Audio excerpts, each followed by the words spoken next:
Night falls early on autumn evenings in Boston. Golden leaves danced in the streets of Beacon Hill, where magnificent mansions stand side by side, painting the twilight city in amber hues.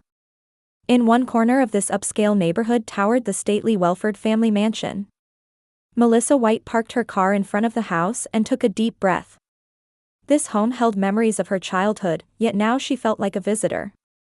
She couldn't help feeling slight tension whenever she visited her family home. "Better not be late," Melissa murmured, checking her watch. For her father Howard, punctuality was one of the most important elements reflecting one's character. As she opened the front door, James the butler greeted her as always, a faint smile on his face. Melissa was the only family member who never failed to thank the staff. "Welcome home, Miss Melissa. Everyone has already gathered in the living room." "Thank you, James," Melissa replied with a smile. "Last to arrive again, aren't I?" From the living room, she could hear her sister Victoria's confident voice, likely discussing her latest business accomplishments. Melissa took a deep breath and entered the room. "Well, Melissa, you've finally arrived." Her mother Eleanor's voice contained more criticism than affection. Her posture was perfect, her twin set and pearl necklace exuding the dignity of a queen of society. "Sorry, Mother. I was held up at the kindergarten," Melissa answered quietly. "That job of yours again," Victoria sniffed. "What's the point of looking after children anyway?" Victoria was dressed in a perfect business suit, confidence and authority emanating from her every pore. As vice president of her father's company, Welford Furniture, she effectively ran the business. Her beautiful appearance and sharp mind enhanced her reputation in the business world, but her attitude toward her sister was always cold. "It's meaningful work, Vicky," Melissa replied gently. "At least to me. Are you two starting again?" From the armchair at the far end of the living room came their father Howard's deep voice. His presence was overwhelming. His salt and pepper hair was strictly styled, and his eyes held a sharp light. As the founder of a furniture manufacturing company, he embodied its dignity. "Melissa, why are you late every time? Didn't I teach you the importance of punctuality as a Welford?" "I'm sorry, Father," Melissa said. "I'll be more careful next time." Howard nodded and raised his brandy glass. "Today is a special day. We've announced our new luxury line. Thanks to Victoria, our reputation will rise even further." "Actually, Father," Victoria said proudly, "Forbes wants to interview us. The theme is, the fusion of tradition and innovation." "Wonderful." Eleanor clapped her hands. "I can talk to Laura Hamilton at Jonathan Carter's party. She's always boasting about her husband's company." Melissa listened silently. While this family valued appearances and prestige above all else in public, she knew the company's performance had been struggling lately. Their insistence on luxury products had prevented them from adapting to market changes. But no one had the courage to mention it. "Melissa, isn't your husband joining us today?" Eleanor asked, her tone carrying a hint of sarcasm. "Ethan has a meeting with a client today," Melissa answered. "He'll be here for the family dinner tomorrow." "Ah, that consultant," Howard said dismissively. "Is he still driving that old car?" Melissa smiled. "Yes, he finds value in other things." "Which means he has no money," Victoria laughed. "Between his cheap watch and second-hand clothes, you've made quite a unique choice, haven't you?" Melissa didn't argue with her sister's words. Ethan Gray, whom she'd met at a local education charity event 3 years ago, had changed her life. His preference for simple living and his values, which prioritized richness of heart over material luxury, resonated deeply with Melissa. And she had married him despite her family's opposition. "But we have a special announcement tomorrow," Melissa changed the subject. "Special news for Ethan and me." "What? Has that man found a respectable job?" Victoria asked sarcastically. "You'll have to wait until tomorrow," Melissa replied with a smile. As she was leaving, Melissa paused outside her father's study. She could hear her father and sister talking inside. "What about the contact from the bank?" Howard's voice sounded tired. "They're still holding their decision. But don't worry. If we maintain our luxury line, we're bound to succeed. Melissa quietly walked away. There was something her family didn't know. She had recently discovered she was pregnant. And she hoped this news might improve her relationship with her family. That night, back in her apartment, Melissa called Ethan. "Are you sure about the dinner tomorrow?" Ethan's voice was tinged with concern. "Yes, it'll be fine," Melissa answered, placing her hand on her abdomen. "They're my family. They're sure to be happy about the baby news." After hanging up, Melissa stood by the window, gazing at Boston's night skyline. While pondering her complicated relationship with her family, she held on to her expectations for tomorrow. The Welford family's annual dinner was a tradition, also a special day celebrating Howard's birthday. Melissa and Ethan had arrived 10 minutes early. Nervous? Ethan held Melissa's hand. His brown eyes reflected kindness and concern. "A little," Melissa nodded. "But today is special. It'll work out fine." The dining room was bathed in the light of an elegant chandelier, with family heirloom silver settings arranged on the table. Every year, Eleanor paid meticulous attention to this setting, demanding perfection. "Melissa, Ethan, good morning." Her parents emerged from the living room. Howard was dressed in a custom-made luxury suit. "Happy birthday, Father," Melissa kissed him on the cheek. "This is for you." She handed him a small package. Inside was an old photo of the park Melissa and her father had visited in her childhood, restored and framed. "Thank you," Howard said curtly, taking the package. His attention had already shifted to Ethan's old watch. "Still wearing that watch? Any executive in my company would wear something better." Ethan smiled. "This watch is an heirloom from my grandfather. I believe its value lies in memories, not its price." "How sentimental," Victoria's voice came from the entrance. She was dressed in a cocktail dress, a new diamond necklace gleaming at her throat. "I arrived in my new Porsche. Did you see it?" "The red one," she said to Melissa. "That's the mark of success." As dinner began, conversation was filled, as usual, with talk about Welford furniture and society gossip. Eleanor recounted events from last week's charity gala in detail, while Victoria proudly discussed her recent business successes. "Next quarter, sales are projected to increase by 20%, she said to her father.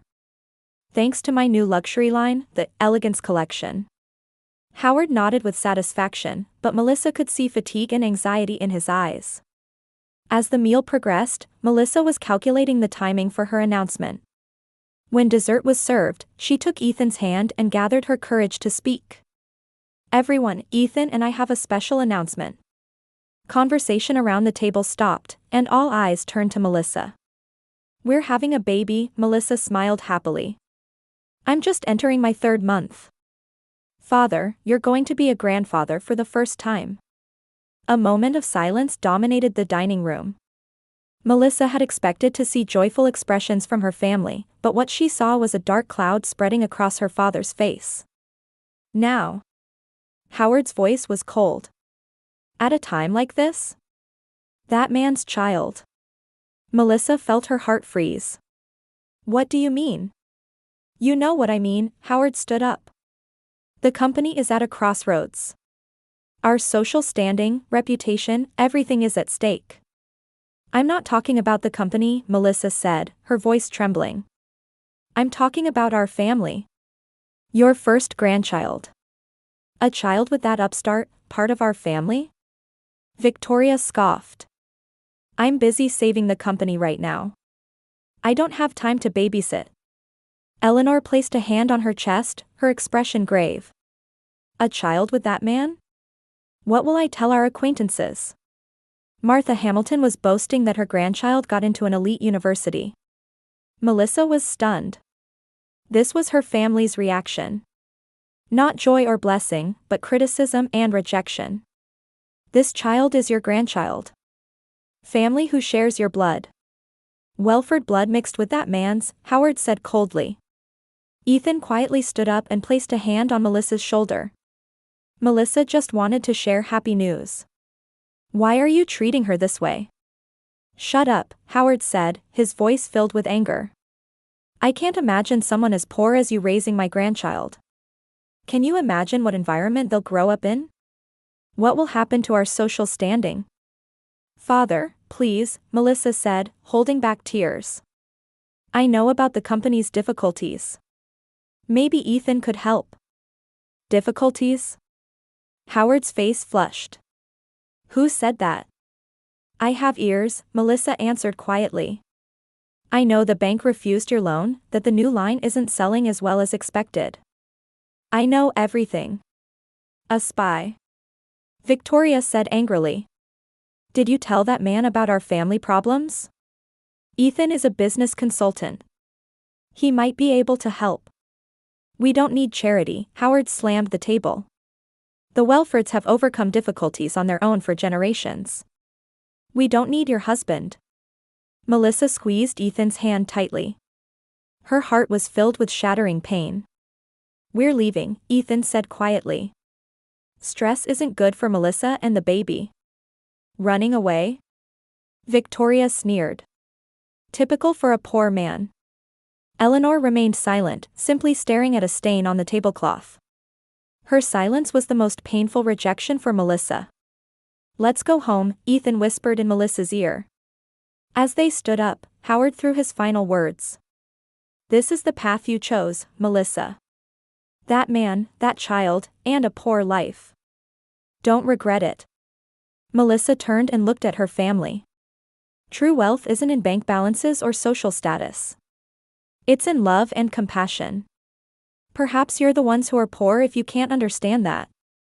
Outside, stars shone in the night sky. Ethan quietly opened the car door and guided Melissa to the passenger seat. Are you okay? He asked gently. Melissa nodded, but tears streamed down her cheeks. I thought they would change. Because of the baby. Ethan held her hand. Time might resolve things. For now, let's focus on our family, this little life. A week passed. From the window of Melissa's apartment, the rainy Boston streets were visible. The gray sky seemed to reflect her heart. Are you really going? Ethan asked worriedly. He was watching his wife while making coffee in the kitchen. Mom called. Melissa moved away from the window and sat on the sofa. She wants to talk. Maybe they've reconsidered. Ethan silently placed the coffee cup down and sat beside Melissa. It's wonderful to have hope, but perhaps you shouldn't expect too much. I know, Melissa held his hand. But they're my family. This child has grandparents and an aunt. I don't want to give up. Ethan sighed deeply and kissed his wife's cheek gently. Your kindness is wonderful. But if anything happens, call me right away. I'll come get you. Melissa smiled. His words always carried a warmth that sought to protect her. An hour later, Melissa stood in front of the Welford mansion. Looking up at the garden where she had played as a child and the rooms where she'd read books by the window, nostalgia enveloped her. But today there was a different sensation. A tension like visiting a stranger's house. The front door was opened not by James the butler as usual, but by Eleanor. Her expression was cold, with no trace of the warmth once in her eyes. Come in, Eleanor said shortly, leading her daughter. In the living room, Howard stood by the window, looking outside. Victoria sat on the sofa, checking something on her tablet. When Melissa entered, all three looked at her simultaneously. Their gazes were cold as ice. Melissa, Howard spoke up. Sit down. A heavy silence hung in the room. Melissa folded her trembling hands on her lap, waiting for someone to speak. I've thought carefully, Howard finally said. His voice lacked emotion. Your pregnancy damages our family's reputation. I cannot accept a child with that man. Melissa felt a shock as if her heart had stopped. Father, what are you saying? This child is your grandchild. The Welford family has social responsibilities, Eleanor interjected. For generations, we've been part of this city's elite. That man's child would taint our bloodline. Mother. Melissa exclaimed in disbelief. How can you talk about a child that way? Face reality, Victoria said coldly. The Welford reputation is something I'm trying to save right now. Thanks to you and that fetus, everything might be ruined.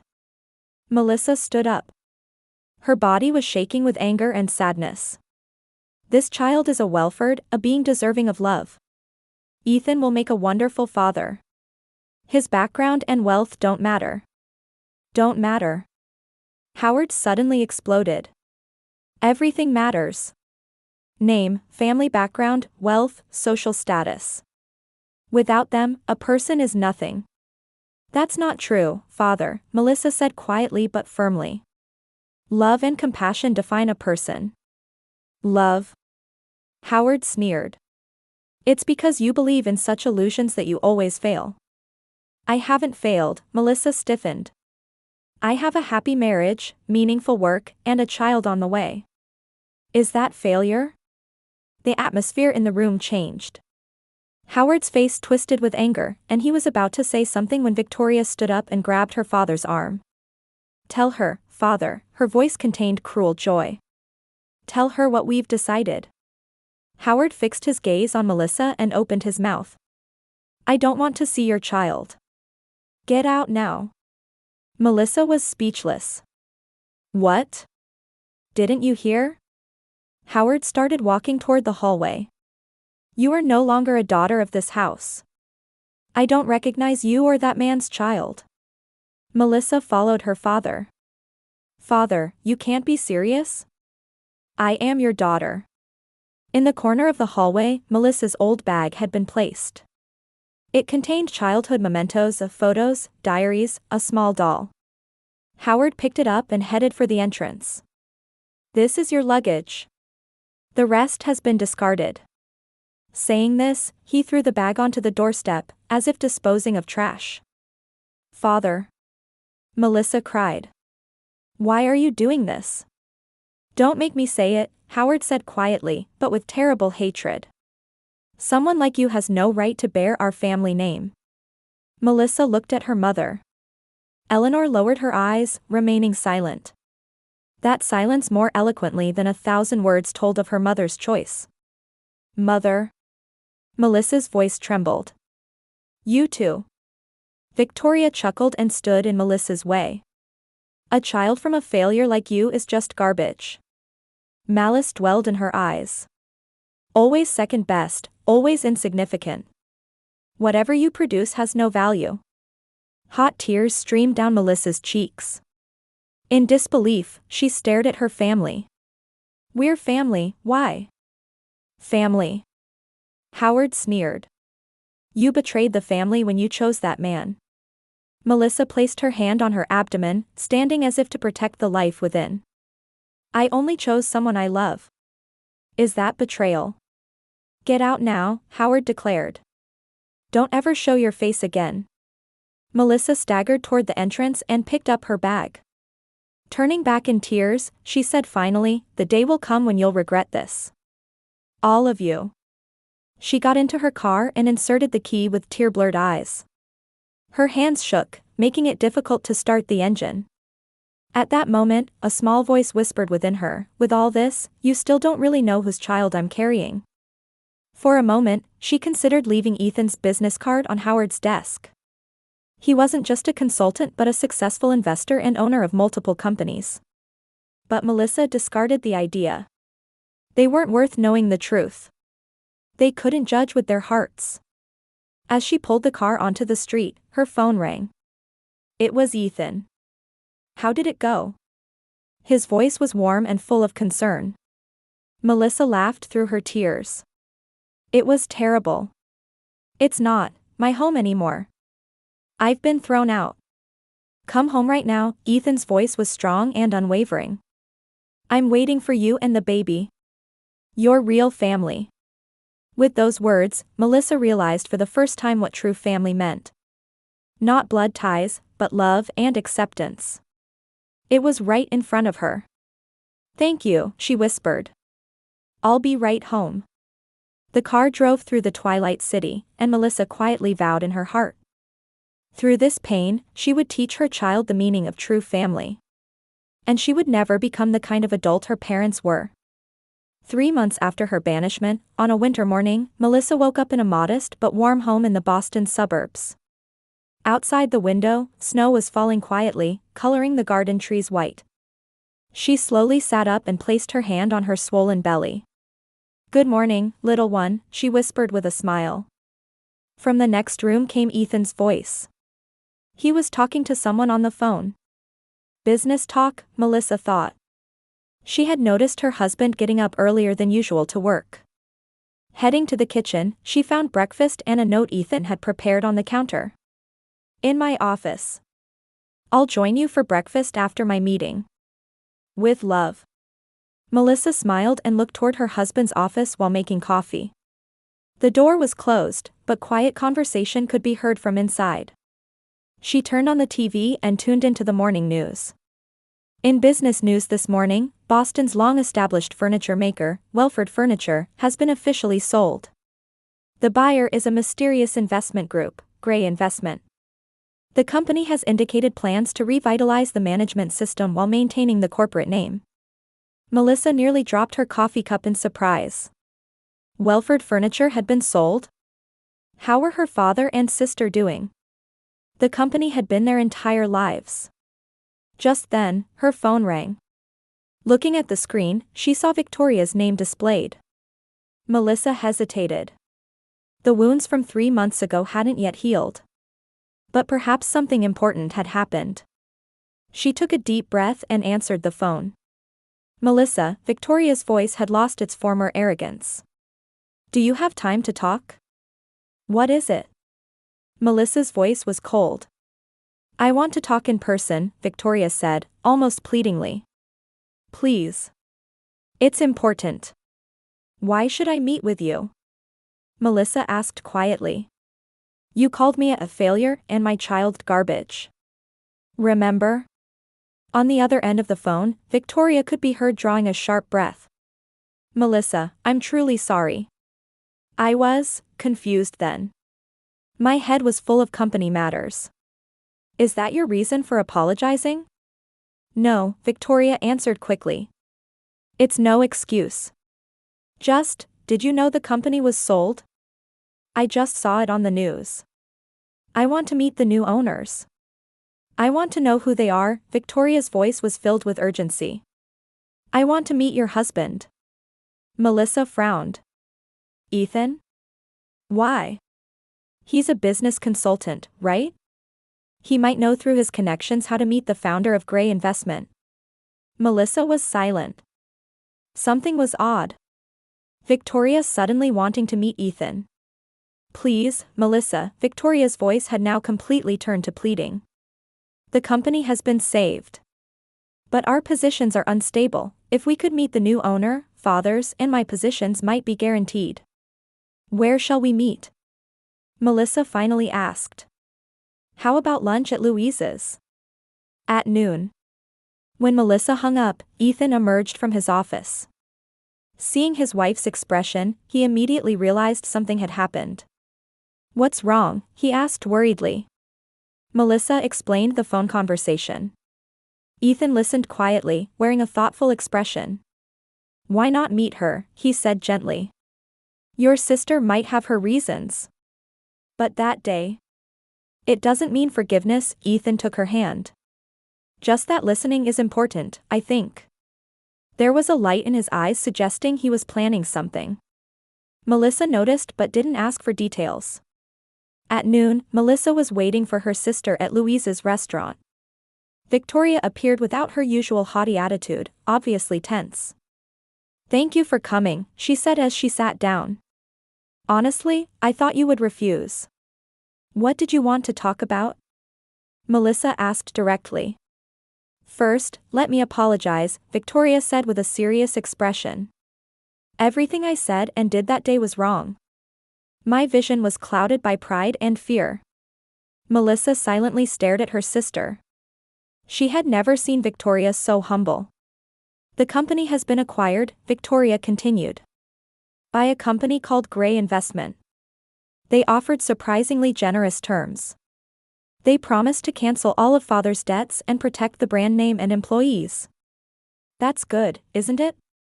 But the problem is that we can't meet the company's founder. Victoria lowered her voice. No one knows who he is. Father's and my positions are in limbo. So you want to meet Ethan? I thought he might have connections, Victoria said, almost begging. Please, Melissa. Let me meet your husband. As Melissa was about to answer, her phone rang. It was a message from Ethan. Come to the Boston Ritz penthouse. Bring your sister. Melissa couldn't hide her surprise. Ethan at the Boston Ritz penthouse? What is it? Victoria asked. A message from Ethan, Melissa said. If you want to meet him, let's go together. Victoria looked confused but nodded. Getting into a taxi, they headed for the Ritz. While riding the elevator to the penthouse, Melissa's heart was beating rapidly. What was happening? When the door opened, Ethan stood there in an expensive suit. It was a perfectly fitted custom suit, unimaginable from his usual modest clothing. The room was luxurious, with a panoramic view of Boston through the windows. And on the sofa sat Howard and Eleanor with puzzled expressions. Welcome, Ethan smiled. We've been waiting for you. Melissa stared at her husband, noticing the quiet determination in his eyes. And everything connected. It's you, she whispered. Gray Investments. Ethan nodded. I am the CEO of Gray Investment. I started a technology company at 15 and sold it at 28. With those funds, I established a foundation to support children around the world. The room fell silent. Stunned expressions appeared on all the Welfords' faces. Those who couldn't see Melissa's true value have no right to run the company. Ethan's voice was quiet but had unwavering strength. However, because Melissa said, they're still family, I saved the company. Howard raised his face, confronting for the first time the true identity of the consultant who had deceived him. The proud Welford's expression showed fear and defeat. You deceived me. Howard stood in the center of the penthouse, directing his anger at Ethan. His face was red with anger and humiliation. Not at all, Ethan responded calmly. I simply didn't reveal my background. Think about it. If you had known about my wealth from the beginning, would you have considered Melissa's true happiness? Or would you have just focused on my assets? Howard was at a loss for words. Eleanor rose tearfully and tried to approach Melissa. Let me see my grandchild, she pleaded. I'm truly sorry about that day. I did something unforgivable. Victoria also stood before Melissa and bowed her head. Please give me another chance. Let me start over as your sister. Melissa was silent, wrapped in complex emotions. Anger, sadness, and love for this family were mixed, tearing at her heart. Ethan stood by her side and held her hand. The decision is Melissa's, his voice was gentle, full of respect for his wife. Melissa took a deep breath and looked at her family.